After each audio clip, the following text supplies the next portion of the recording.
आप सभी को नमस्कार व जय श्री राम। सभी देशवासियों को दीपावली की हार्दिक बधाई एवं शुभकामनाएं।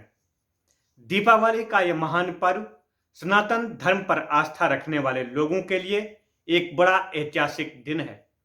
इसी दिन भगवान श्री राम 14 वर्षों के वनवास के बाद अपनी मातृभूमि अयोध्या में वापस आए थे। आज हम सबको भगवान श्री राम के द्वारा दी गई शिक्षाओं तथा उनके जीवन में जो घटनाएं घटी है उनसे प्रेरणा लेने के लिए एक बहुत बड़ा अवसर है। मैं आप सभी के सामने भगवान श्री राम द्वारा दिए गए एक महान संदेश को रखना चाहूंगा। जब भगवान श्री राम लंका की तरफ जा रहे थे, अत्याचार को समाप्त करने के लिए सेना सहित जब समुद्र के पास पहुंचे तो समुद्र से रास्ता मांगने के लिए उन्होंने 3 दिन तक समुद्र की आराधना की। उस पर हमारे महान कवि रामधारी दिनकर जी ने अपनी कुछ पंक्तियां लिखी है जो मैं आपके समक्ष रखना चाहूंगा।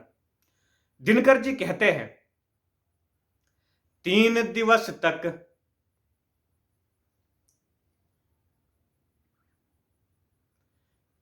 दिवस तक पथ मांगते रघुपति सिंधु किनारे, बैठे पढ़ते रहे छंद अनुने के प्यारे प्यारे। अर्थात कि 3 दिनों तक भगवान राम समुद्र के किनारे समुद्र के की आराधना करने के लिए बैठे रहे।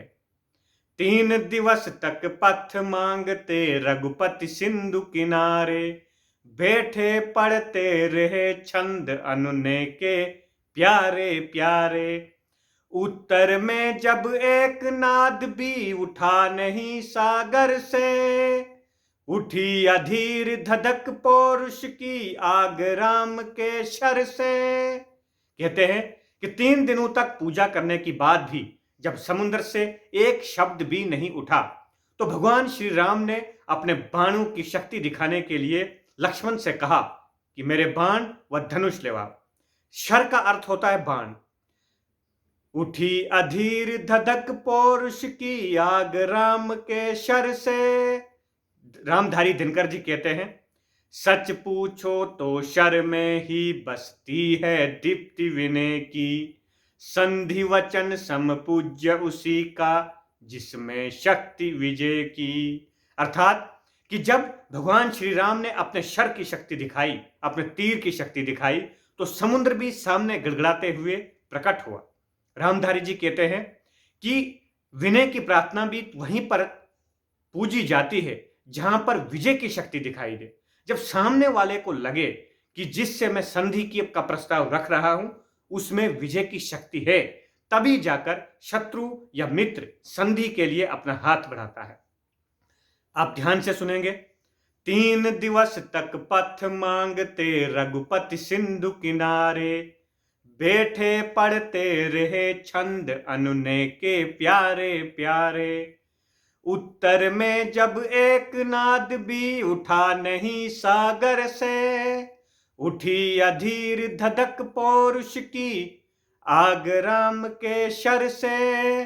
सच पूछो तो शर में ही बसती है दीप्ति विनय की। दीप्ति होता है चमक, विनय होता है प्रार्थना, यानी विनय की चमक वहीं पर दिखती है जहां पर शर दिखाई, जहां पर तीर, जहां पर शक्ति दिखाई दे। सच पूछो तो शर में ही बसती है दीप्ति विनय की, संधि वचन सम पूज्य उसी का जिसमें शक्ति विजय की। भगवान श्री राम द्वारा इस महान संदेश तथा रामधारी दिनकर जी की इन पंक्तियों से हमें यह शिक्षा मिलती है कि हमें स्वयं को आत्मनिर्भर बनाना है, स्वयं को शक्तिशाली बनाना है, अपने पांवों पर खड़े होने के लिए अब सामर्थ्यवान बनना है। तभी जाकर समाज में हमें प्रतिष्ठा भी मिलेगी और तभी जाकर सामने वाला हमारे साथ बातचीत भी करेगा। यदि हम शक्तिहीन हैं, हम अपने जीवन को स्वाभिमान से नहीं जी पाते हैं, तो हमें न समाज में सम्मान मिलेगा, न सामने वाला हमें सम्मान की दृष्टि से देखेगा। मेरा आप सभी से आग्रह है कि भगवान श्री राम द्वारा इस महान संदेश से हम अपने जीवन में लाभ उठाएंगे। दीपावली की शुभकामनाओं के साथ हम सभी आत्मनिर्भर बने, शक्तिशाली बने और हम अपने शास्त्रों तथा महापुरुषों से ज्ञान प्राप्त करके करके स्वाभिमान से जिए। इन्हीं मंगलमय कामनाओं के साथ दीपावली की शुभकामनाएं देते हुए आप सभी का धन्यवाद। जय हिंद, जय भारत।